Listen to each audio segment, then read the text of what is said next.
There's nothing worse than connecting a device to your computer and seeing an error code like this.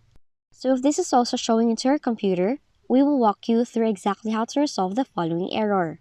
Now the first thing you must try is to fix the error code 45 is reconnecting the problematic device. Sometimes a damaged cable or any kind of interference on the connection can be responsible for the problem. Thus, ensure that the connection between the problematic device and the computer is secure and properly seated. You can also try to connect the problematic device to a second computer. If the device works, you know that your original computer is the culprit, not the device. Additionally, restarting your device is another basic but important step you must take before getting into advanced troubleshooting.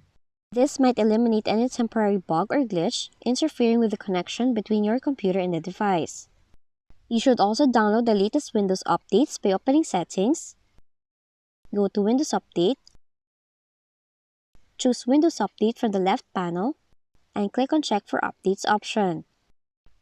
Windows will now look for and automatically download any available update. Now once you've downloaded the updates, you'll have to restart your system to install them. Lastly, disable and re-enable the device. Do it by opening Device Manager, right-click on the problematic device, then choose Disable from the context menu. Once done, enable it once again by right-clicking, then select Enable. Now that's how you can fix the Device Manager error code 45 on your Windows computer.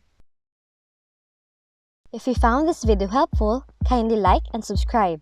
You may also click and turn on the notification bell so you can be notified from whenever we release new videos.